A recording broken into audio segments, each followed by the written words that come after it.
So, also keep in mind, Johnny, Chuck's a purple belt, by the way, like a solid purple belt. So I'm just talking a lot of shit right now. Yeah. I was get smashed. Down. It'll be fun though. As long as we start from the feet, I got you, Chuck. Mike, I'm gonna smash you. Anyway, get into the podcast. Later. Speaking of all the shit talking and all this, like, Johnny, I wanted to start with first we got to plug your podcast because getting the podcast going up, it's already started. And I wanted to make sure, so you guys can check that in the description, the links below to get on that. I highly recommend it. Give us a little preview about like what you dig into in the podcast. I don't want to speak for you. For mine, I figure you just kind of give us a breakdown and we'll jump into competition, all types of fun shit going on. Yeah, it's the I call it the I Hate Johnny Buck show. A buddy of mine, he was another brown belt too. I think we were both purple belts at the time, and he'd been off the mats for over a year because of injury and life and shit. And like his first roll back was with me, so I didn't fucking throttle him like I could have, but I beat his ass for 5 minutes though. And I hate Johnny Buck, so he bought IHateJohnnyBuck.com. and would link it to my other website. So I'm like, hey man, can I have that website? How much for it? He gave it to me. So that's kind of why I started it. And like, I kind of get it. Like a lot of people fucking hate me and I'm okay with that. And I think the reason people hate me is honestly because they hate themselves. And it's much easier to hate me than look in the mirror, but, oh, you're the fucking problem. So that's kind of what the podcast goes into is like the things that took me from where I used to fucking hate myself. I was broke, fat, and a loser to where I'm at now. And that's kind of thing. It's basically, it's an opportunity to fast track you. I started my gym in 2013, Rogue, and I just kind of like flounder around for 4 or 5 years. And then, and it's not, I don't talk a whole bunch about business on there, but the mental side, it's one of those things like, yeah, you can be a CEO or you can be whatever, but you can also, it doesn't have to be, you can be an awesome fucking employee, right? And it's really, I talk about the 5 F's. For me, it's fitness, fun, finances, future, and family, right? And it's not really in that order. It's just what I can remember in my head. So it talks about all the 5 F's that you need to do to be successful, right?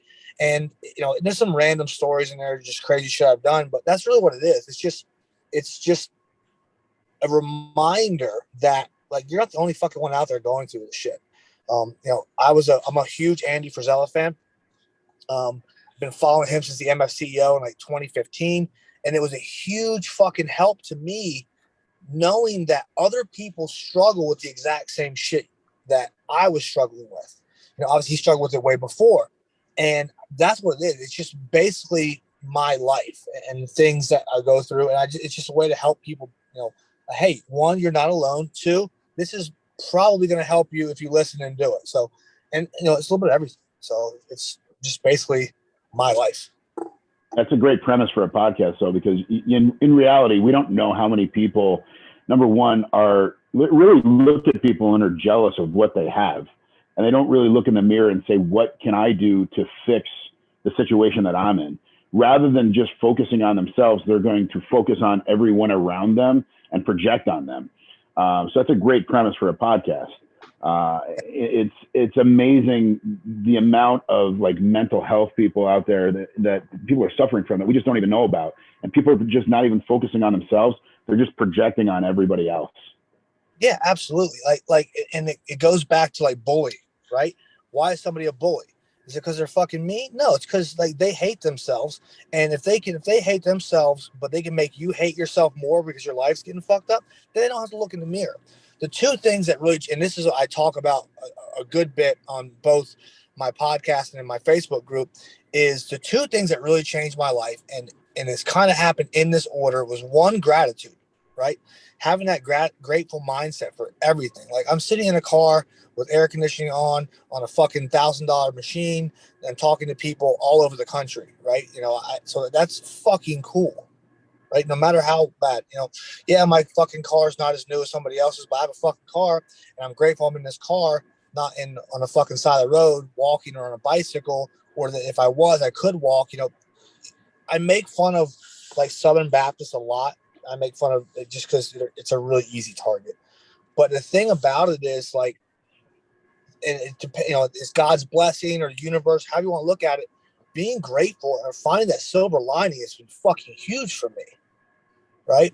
So that was the first thing, and then the second one was personal accountability. Like that's the one. That's where I think the biggest struggle is right now. Is nobody wants to look in the mirror and be like, "Hey, you know why you're fucked up?" The mirror, like that tells you. That's why you're broke. That's why you're out of shape. And we can go way deeper into the psychology of it, like how fucked up people are and why you're fucked up. But that's what it comes down to. I take it to an extreme measure. Like if you get rear-ended on the way to work, it's not your fault, but you're responsible for that because you chose to leave your house at exactly 5:42 that morning, right? You could have left at 5:40 and not been rear-ended. You could have left at 5:43 and not been rear-ended. You could have swiped 2 more times or 2 less times and not been rear-ended. Again, it's not your fault, but it's your responsibility. And once I started doing those 2 things, man, my fucking life changed so much.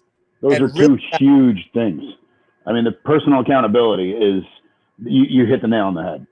Nobody wants to be accountable for what they're doing. And it takes a big, step to go. It's a big hurdle to go over to really look in the mirror and say, I've got to be responsible for my time, for what I'm doing, for everything. And if I want to make the changes in my life, I've got to open that door. I've got to go through it. A lot of people aren't ready for that change because they're so comfortable in where they're at, even though they may be obese or they may be, not in financial stability as to where they want to be. They're comfortable where they are. And in order for them to get out of that comfort zone, they have to be willing to make a change. And that personal accountability is the number one thing that really nobody ultimately wants to have to do, but we all have to do it. Yeah, and the other thing, they're too fucking nice and polite, realistically. I get this label, oh, you're a fucking asshole. You don't care about people. No, I fucking care more than you do. Because when I see a fat fucking person shoving Twinkies in their mouth, I feel bad for them. I understand it. It's being obese or whatever, it's no different than being an alcoholic. You're going to fight with fucking weight issues for the rest of your life. My weight fluctuates. I can easily hit a not very happy 260. I could also walk around 225. I refuse to live that lifestyle. I don't care. I'm 240 right now. But the thing is, I care so much about you, or I care so much about people fucking up. I'm like, hey, you're fucking up right now. You need to be held accountable, and I hold them accountability. So there is empathy in there, and I really thought I had none at one point. And I talked to my therapist about it, and she helped me a little bit, but I understand it. But the thing is, I'm like, I care so much fucking about you. I'm not gonna be, well, you know what? It's okay to have a Twinkie now and then. No, motherfucker, it's not. Until you get to the point where a Twinkie is not gonna fuck you up, then you don't get to have Twinkies, and that's where. I maintain everybody's coachable. I'm not the coach for everybody, right? That's the thing. I like to use the hammer. The hammer's a great fucking tool. I don't always use the hammer, but it's the thing. That's how I feel about it. I want to help people, so that's how I deliver it. It could be better, and that's a lot of how my podcast is.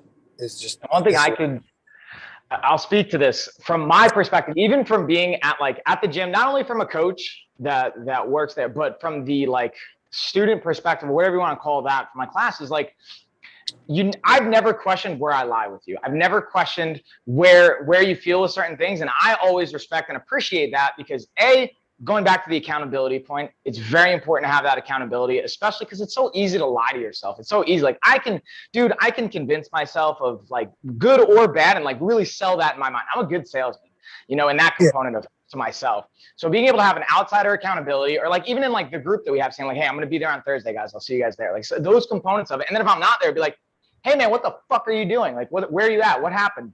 Or whatever that looks like. But I think to your point too, is knowing that it comes from a place of caring and not just trying to bring people there, but it's actually dude, this is good for you. And then I think to that first point, you talk about gratitude. And I was taking some notes here while I was going, so I'm looking at my notepad.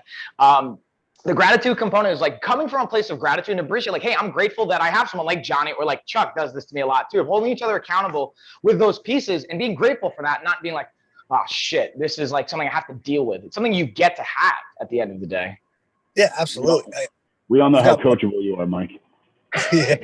Took me 6 years to listen, or 8 years maybe to listen, Chuck? Yeah, I know. Well, but down to it too. Like that's that personal accountability. Like one of my business coaches, I said, "Hey, long fucking Facebook message I sent to her. I'm like, hey, basically I'm fucking up. I know I'm fucking up. I'm making way more money than I used to. So I got complacent. Like that's what it comes down to." And she goes, "Good. Like now we can talk." Because, and this is the thing about it, I call them ask holes, ASK holes. Like, hey, what do you think I should do? You should do this. Nah, I'm okay. You know, you can lead a horse to water kind of thing. So once I told her, hey, this is where I'm fucking up. This is my new, I don't even have goals anymore because I fucking destroyed them already. I'm like, I'll get you my goals tomorrow. And I'll do this. And you know, so it's like, I can yell at you all I want, right? Like Mike, just like you said, it took you, 6-8 years to pull it through. But once you realize you're ready, you are ready. And, it's obvious that Chuck handled it perfectly. Like he didn't fucking yell at you until you quit. He's all right, cool. So, and it's because he cares. Like, that's the thing. That's why we have these conversations. We have the hard conversations. And that's the fucking third thing that people don't want to do. And it goes back to what Chuck said. They don't want to get outside their comfort zone. You have to have that hard conversation. Yeah. Right? Like about anything. Because, we'll go back to relationships. How many times have I cheated on my significant other? All of them. And it's because I wasn't happy at some point, but I was too fucking soft or too basically weak to have that conversation. I didn't hold myself accountable. I'll just go bang some chick on the side until she catches me and then she'll kick me out. Like, fuck, that's a terrible thing to do. But, I've done it a bunch. It's a tough conversation to have. I mean, trying to, be in a successful relationship and communicate with each other is one of the hardest things to do, and balance that relationship and maintain a happy stability, between you and your significant other. It's one of the hardest things to do. I mean, luckily, I'm blessed. I'm going on 15 years married. We're going away, but it's difficult. We have to have a two-way conversation. And some of the times we don't feel like, talking to each other. But if I don't open up about my feelings and she doesn't open up about her feelings, never going to be a successful, relationship. Yeah. Very, very difficult thing to do. And that all ties back into complacency, right? Right. Complacent. We used to have sex, fucking 4 times a week. Now, you know what? It's okay having sex once a month. No, the motherfucker, it ain't. Right. Yeah, just like, hey, I used to make, I used to make, 40,000. Now I'm making 45,000. That's good enough. No, it's not. Like, I want to be the 1%. Why? Because I want to. Like right. That is, to me, it's a challenge. Do I give a fuck about money? No. Does it motivate me? No. It's just a measuring stick for me. And it comes down to fitness as well. Like, yeah, I used to have a 6-pack, but now, I have a little bit of a gut. But no, that's not fucking okay. These are people get complacent because they get comfortable and they don't want to hold themselves accountable. Yeah, it also boils down to like their quality of life, depending on what their goals are as well. I mean, that's a big portion of it. I mean, my wife and I go the extra mile with balancing nutrition and what we want to spend on fitness and nutrition every single month, and what our personal goals are. Your goals have to change every month too. Like you said, if you're hitting a certain amount of goals, if you're crushing your goals, what are the next goals? With in my situation, I'm always looking at if I'm hitting a certain amount of goals, I set myself up for what are my next goals within either the 6 months or a 12-month period. I'm always cycling through. So if I'm crushing goals, what are my next goals that I want to hit? Absolutely. Like getting tapped by Mike when you come to Rogue. I can crush that goal right now, Mike. Wait. Crushing it right now. But also going back to that to me, so being able to face those hard conversations and being able to acknowledge even hey, it's not all sunshines and rainbows. Shit's going to get real. It's going to get hard.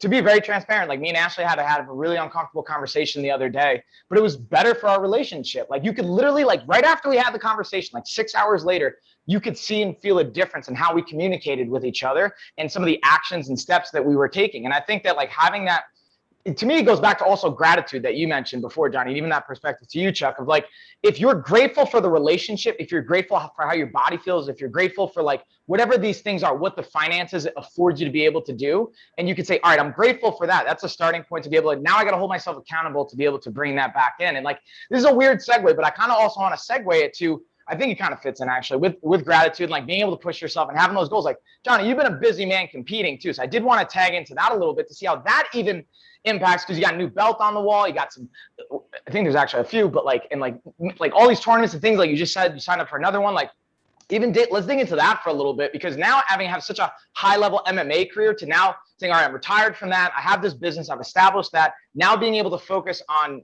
that component and grappling, I'm curious how that all fits together too. Yeah. And that's what, so balance is a fucking lie. Like, that's what I'm gonna tell everybody. Well, I want a nice work-life balance. Fuck you. You're not getting it. It's not real. Because, you know, I talk about the 5 F's that are important to me. And what I do, and this is a conversation I have with Jen, my wife, is, and she, dude, I'm super, like you, super fucking lucky, and you as well, Chuck. I don't know her, but that they understand what we're doing, right? I'm 30. I didn't get married till I was 35 years old because I was a fucking psycho. Because what happened, and I still am, I found the right one. But what happens is there's no such thing as balance. So I have my 5 F's, right? And sometimes finance is number one. And sometimes fitness is number one. Absolutely. And sometimes my future's number one. And sometimes my family's number one, right? And I don't ever have like 7 days a week where finance is number one. So what I do, I set my days up. Like every Wednesday at 5 p.m. is fucking date night. Like that's what it is. You know, where the fuck we go? Oh yeah, I bought our fucking car. Never mind. What do we do? I bought a car and a puppy. Goddamn. Yeah, puppy. Action Jackson shitting on the floor. Action. Yeah. So I get a fucking puppy, adopted it. So this dog's been fostered. Somebody adopted it and brought it back because it's a fucking problem child. I'm like, you had it for 48 hours. What the fuck do you expect from a puppy? Whatever. But so I'm like, fuck it. I want that dog. He's crazy. So I pick him up. He shits in the car dealership. And then he pukes in my truck. I mean, this is fucking great. But so, you know, but going back to the thing, we went out Wednesday night. That's what we do. Why? We went to a little place next door to the hotel. We went to saw the Van Gogh. And pretty cool. Did mushrooms. That was way better. Van Gogh's an interesting dude. But, you know, then we went out for date night, just like we always do. And, you know, sometimes like, I try and make that a priority, but sometimes you can't, right? So you have to, you can't find balance. You're just never going to find balance. You're going to put your priorities in order. But I do everything I can to keep 5 until 10 every Wednesday her time. And what was happening was she started creeping in on my other 4 F's, right? You know, like, hey, I'm like, listen, I have to fucking work right now, right? My future, I'm building a legacy. You cannot fuck with me when I'm in my office. You cannot interrupt it. And, you know, having the employees, I have a question about this. I'm like, headphones on, don't talk to me, you know? So that, and it kind of, so what we did, she understood for a while that my number one focus outside of my family and future, which was always number one, but not what I'm doing at the time, was finance, building fucking funds, building up money so I can do the things that I want to do to help her, to help people. And then, you know, my fitness is being in shape. So every morning, every Tuesday and Thursday morning, at 9 a.m., I go to the gym. I join a gym in Marion. I do that. And she understands that I'm not going to be at the house at that time, you know, so she can do her thing. So with all these things, and for those 5 weeks that I competed, that was number one. I don't know if that's future, legacy, fucking fitness, however you want to look at it. You know, whenever I was at that point, that was number one priority. I was in here late at night, early in the morning, doing the things I needed to do. So when you're balancing as many things that I am and you guys are, you realistically have to schedule that. Like it's like, I'm not saying you schedule sex every fucking Tuesday and Thursday at 4:30 in the afternoon, because that's going to be really fucking terrible. But, you know, you have to schedule time for everything. You know, you look at the most successful people in the world, they don't have to-do lists. They have schedules. Right. And on that schedule, they have to do this. Like, you know, I can show you guys my schedule right now. It's fucking wide open because I took 2 days off, you know, to go do other things. But, you know, it's tough to balance those things. But what it comes down to, like you asked, it's just having a priority list and putting things in order first. Like, that's really how I do it. Yeah. So we've talked plenty of times about that. I've given Mike the priorities of A, B, and C, and his A priority is, what's your A priority? What's your number one priority, Mike? Family. To him, it's family. Your family, the business. Chuck's like, I already know the answer. I already know what his answer. He's not giving me the answer, so I'll give you the answer. But, I give Mike a priority list. He's got to sort out daily what his A, B, and C priorities are. His A priorities always come first. He has to address those A priorities. B priorities are things that he'd like to do and should get done. And C priorities are things that he'd like to do them, but honestly, they don't need to get done. So we're going to pass them off on somebody else. Your A priorities always come first. My wife and I are very busy people. My wife's an attorney. I run a company. We're both fitness enthusiasts. I'm doing nutrition and training on the side. I'm an active jiu-jitsu competitor. She goes to yoga every single day as well. We have 2 kids. There's a balance that needs to be there. Yeah, that we're always doing something. But, Johnny, your 5 Fs are right in line as to pretty much what I've always lived by. And that's a good method of taking in, because we're always doing those things as well. The finance, the family, the fitness, everything that you spoke about are always revolving. And you're right, you need to have a schedule. And again, if that communication isn't there with what you're doing, whether it's your business partner, whether it's your significant other, it all boils down to communication. And if you're not clearly communicating what your needs are, what their needs are, it's just like a relationship between you and one of your clients, or you and an employee or something. If there's no communication that's there, it's never going to work. There's always going to be deficiencies there. So I love your method. I'm going to listen into the podcast. I'm going to check you out. Maybe I'll make some comments or something. Yeah, for sure. And the 5 Fs are universal. Like, it can be any. Absolutely. Your fitness could be bodybuilding. Your fitness could be play with my kids, Right. Like, I want to be able to tie my own shoes without my gut being in the way or my back being so far. There's different levels of it. And that's why I think that they're so universal. And it even plays into people who have, and I'm jealous of these people. I wish I could be a fucking 9-to-5 person. I wish. It seems so much easier than what I do. I would kill myself tomorrow if I woke up tomorrow, I had to work in a fucking cubicle. But, your finances, your future, all these things are super important. And you can do those in any construct. Like, that's where people, well, I wish I could do that. Then fucking do it. Do it. It all boils down to do it. Put a plan in motion and do it. And with technology now, there's no excuse. Think of, like, I was talking to someone about this the other day with work from home opportunities. Like I literally could do what I do from anywhere. Obviously, I would miss rogues. Like, that's a variable at play. Like, you can't, like, that's a component, like a stationary piece. But even that's the cool thing I respect about what you've created too, Johnny, is the ability to put, like, first off, look at the talent that you've developed with in-house. Like, look at Juice and Phil, and even now bring it, like, and then seeing you grow up, and like all these guys that are, I'm just speaking from the Muay Thai perspective, like even jiu-jitsu, I got to get more, even in there, like the in-house growth. And that's when you look at, like, I was talking to Deuce about this the other day about building dynasties. Like, I've studied the Patriots and the Yankees and all these, like, kind of big dynasties that have come up. It comes with in-house, and that's something that's been so cool to watch. Like, even think about all the, maybe not all of them. I think me and Zach might be the people that have come out of house, quote unquote. Like, but everyone else has been in-house from day one, coming in, becoming a student, leveling up, and then becoming a coach to create that culture and be able to, like, rebuild that culture and have that. So I think that's a cool component of it too. And then, like, going back to the original point of, like, you can travel. Now you can be able to have all these other things that you do. And be able to, so going back to your point of, like, make it happen. You can make it happen. It's just a matter of, like, again, starting with gratitude and then being able to just have that personal accountability and be able to face the shit you don't want to have to face. Yeah, and I talk about a lot, and I'm reluctant to talk about it sometimes because it comes across wrong.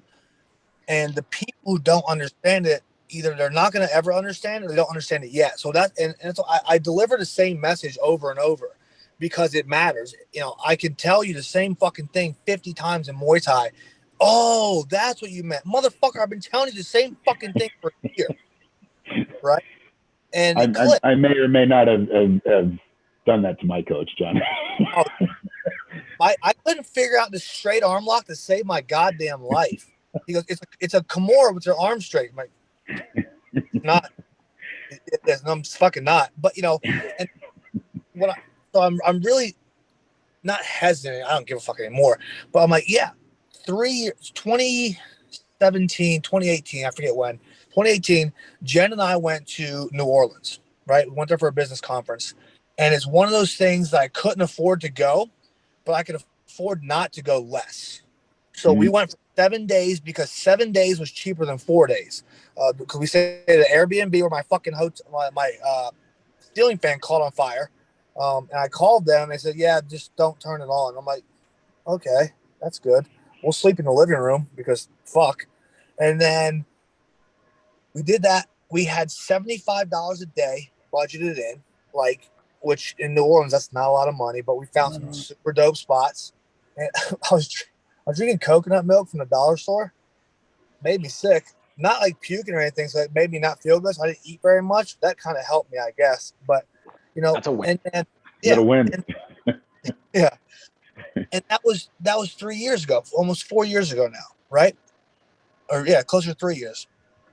We went to New Orleans again 2 years later. I spent more fucking money on dinner the first night there than we spent in a week. And I'm like, and someone goes, oh, nice humble brag. I'm like, no, motherfucker, that's what work does. This is what fucking work does. I don't bust my ass every fucking day.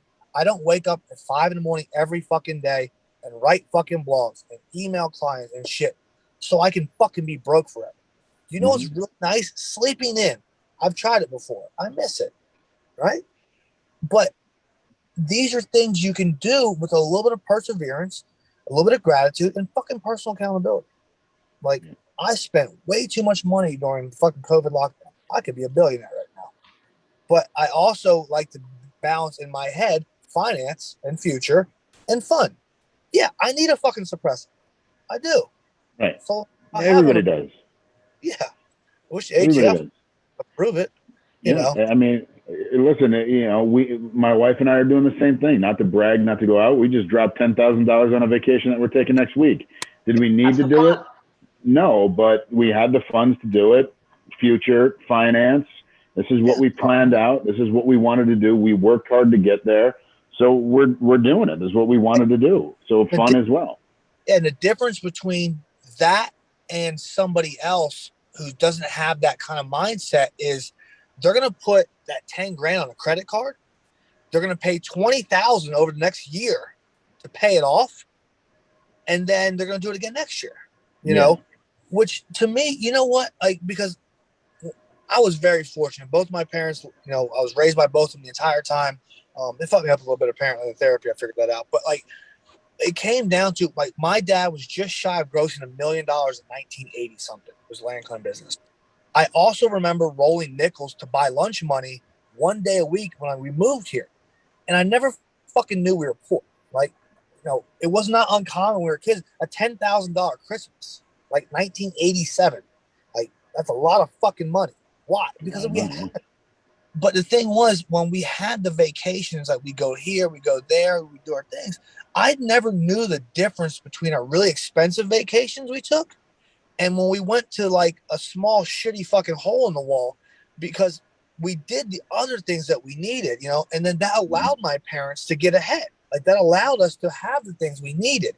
So, you know, I personally think you can have just as much fun with your family doing less expensive shit that's not going to set you up for failure for the next 15 fucking years.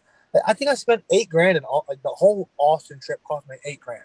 You know, flights, hotels, Airbnbs, a couple other shit we did down there. Spent a bunch of money. It didn't fucking hurt me. Now if you spend $2,000 on a vacation, it fucks you up for the next 6 months. You fucked up. You know, shouldn't have taken that vacation. Yeah, exactly. And that's the thing. There's an entitlement to these things. I think, and that they all goes back to gratitude, personal accountability, and then again, not having that hard conversation with yourself. You know, it is what it is. There's that entitlement and that jealousy of them looking around in their environment of what other people are doing, not what I should be doing, but what are the other people doing that I want to be like? And you know what? Even if I can't afford it, I'm going to go do what they're doing because I want to be like them. You know, so and that's where people get into debt and make a lot of poor decisions. You know, I know people that, you know, they look at my wife and I, and a lot of people say, and not to toot our horn, but like, you're the role model people. We want to be like you guys. Well, it took a lot for my wife and I to get to the positions that we're in right now. A lot of hard work, a lot of sacrifices. You know, we didn't come it fell in our lap. We worked hard to get there, you know? So, you know, and there was a lot, just like you said, rather than going out and doing and spending a ton of money, there were plenty of times that we were just in our backyard, just chilling out with our kids and had a super fun time just chilling out in the backyard versus going out and spending a ton of money. And a lot of people need to look in the mirror to do that. Yeah. Like, absolutely. You know, and it's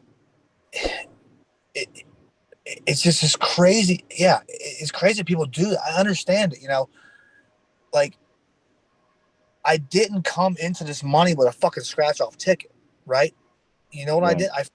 I lived with, I had 4 fucking roommates in a house that should be condemned. Like I fucking sold drugs. I sold my fucking first shotgun my dad bought me as a kid to pay the fucking rent one time. Like these are things I did. And I think it's one of the better things I've written. I need to get it out on thing. I want to do it. I think I did a podcast on it. I don't remember what I put out, but oh yeah, I need to redo it because the audio sucks. But the thing is, like, oh man, it's lonely at the top. No, it's not. It's not lonely at the fucking top. There's a bunch of motherfuckers up there, and there's a bunch of motherfuckers at the bottom, right? But the second you start leaving the bottom, the crabs in the bucket, they're gonna try and pull you back down because they don't want to fucking be by themselves. They don't want to see you succeed. It's lonely as fuck on the climb. Like that's where people realize it. Like, and that's where the MFCEO podcast, Andy Frisella, did so much for me. And that's kind of why I want to do my thing. I was like, hey, motherfuckers, like, you're not the only one. Like, you're going to go through this shit. Fucking, you know, the amount of sacrifice people have to make to be, I want to back up, not sacrifice, the amount of investment in themselves. I don't believe it's a sacrifice. The investment in themselves, not going out. You know, buying a fucking $12 slip and slide for your kids to play in the backyard versus going to the fucking the $500 water park. You know, these investments in yourself, getting up at 5 a.m, right? Or I had to miss a Christmas party. No, motherfucker, you spent that time not getting drunk and hungover for 2 days to invest in yourself. Like that's what people don't realize. They want instant gratification. They don't want to understand this is what it takes, you know. It's really fucking tough. And you're going to have to make, you know, not quite sacrifice. You're going to have to choose. Do you want to go out and fucking party with your friends and put Instagram photos on? Or do you want to level up your life? You know, one of my clients, I do some coaching, you know, personal development coaching. I'm like, well, let me know which is more important. You staying home and doing your side hustle to make your job, or you going out and getting fucked up tonight? Let me know. Pick one. Right. Look at your goals. And that's an important point too. So the idea of like what you mentioned, also I highly recommend, we'll put a link below for you guys if you want to check out like working with Johnny, checking out his stuff, from the coaching to even to the content that you're putting out. Again, check the description. But one of the components I think you touched on, it's really important too, is not just like when you look at like a Jeff Bezos or like thriving and succeeding is like, oh, well, it must be easy, right? You have all these people around you, you have all these staffs. Like, no, guess what? They're still grinding, waking up and prioritizing things and not necessarily, like you said, not making sacrifice, but investing in what they want and being very aware of that personal accountability. Where can they level up and where can they continue to put that energy? And that's one thing I think that's interesting. I like about you too, Johnny. It's not just like, hey, I'm going to push all the great shit. It's like, hey, there's downsides to it too. Like there's like things that I've left out or sacrificed, again, not going back to like, but missed out on. And being able to make an educated decision based on the gratitude, the accountability, and where we want to go with it. But that's also like, so I kind of want to start to bring it home here because we're like, I think we're going to have to, we might break it up in 2, but I say we even leave it as 1 because usually I like to like. You're gonna leave it, you got to leave this one as 1. It's a good one. What Johnny touched on, what you just touched on, Mike, just like you would invest finances, you have to invest in yourself. And like what Johnny's talking about, how much, if you want to progress in life, if you want to do well in life, again, if you want good, you want to invest finance, you do research, you invest in finance. You have to do research and invest in yourself as well. And just like Johnny said, what's the investment that you want to invest in? Do you want to go out and you want to eat and party and drink and do everything? And what's the outcome of that? The outcome of that is you're going to keep doing the same thing over and over again, and you're going to keep living the same life over and over again. Or are you going to invest in yourself? You're going to research, you're going to study, you're going to read a book, you're going to do continued education credits. What are you going to do to invest in yourself to make yourself better, to climb that ladder? And there may be people, just like Johnny said, that are going to try to pull you down along the way. Of course, there's going to be people, or who don't want to ride that wave with you to get where you want to be. But ultimately, you got to ride that wave solo to make sure that you're getting to your end goal. So, Johnny, you hit on a ton of stuff. Mike, I'm still going to smash you when we go to jiu-jitsu. Johnny, you hit the nail on the head with a lot of stuff. And it's just, honestly, a lot of things that people really just don't want to face right now, especially coming out of the pandemic. Oh, God.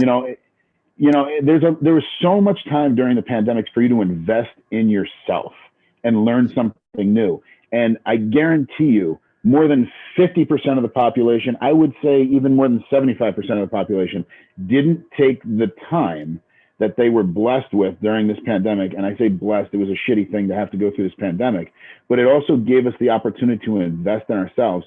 And ask yourself that question. Did you take that time recently that we're all quarantined to invest in yourself to make yourself better?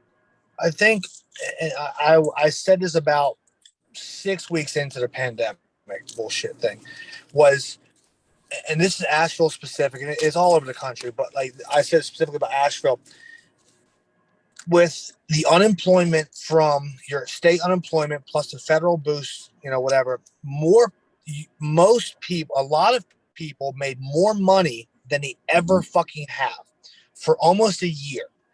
If you come out of the pandemic more fucked up or less well off than you went into it, you made a horrible decision, because you had more money, more fucking time, and more freedom-ish to do all the things you needed to do to be, I wish I could, I wish I could. So yeah, dude, I made a fucking killing. Like, it sounds terrible. I wish we could get locked down again. Because I never shut my gym down. I shut down for 2 weeks. I'm like, this is not happening. Without getting into the fucking government conspiracy shit. Like, I just believe I did the things I needed to do. I took the risk and investment in myself. I'm like, well, it's $1,000 a day. If I make this much money, if they catch me, then I'll be able to pay it off. And that's my choice. So yeah, and it comes down to, a growth or a fixed mindset. Like, what do you want to do? So man, it's really all up to you to do what you want. Absolutely. Dude, that's the way to leave. And even I think the highlight of that is the growth and fixed mindset component, which we could even go into a whole nother podcast just about that. So I appreciate, again, Johnny, you coming on, because again, I know that how crazy things can get, and the dynamics of running the business and coaching. And again, I can't highlight and stress enough, guys, every coach needs a coach. We talk about this a lot, and we have our own coaches, and we invest in that. I highly recommend, again, not everyone's going to have the right vibe or the right coach, but I recommend, again, checking out Johnny's stuff and looking into the coaching with him, because when it's the right fit, man, you're going to level up in ways that you didn't think were possible, or maybe you just weren't ready for yet. So that's the big one I want to drive home. Also, we'll put your social media, YouTube, all that good stuff. Even for Rogue's website, I'll plug that below for everyone that's even within a 2-hour radius of Asheville. I highly recommend come checking it out. There's no gym like ours. I've been all over the country. There's no gym like this. The culture, the mindset, how we do things is super well. Chris Payne's from the UK. He came over. He goes, man, I'm stealing a bunch of how you do things. I've never been in a gym like this, so I appreciate being on here, guys. Well, thanks for coming on, Johnny. Thanks for sharing. Yeah, do me one favor. Later on, smash Mike for me, but video it. I want to see it. All right. Yeah, I got some. Thanks, John. Jesus. Make sure Deuce is here. Yeah, right. Look at all the camera angles.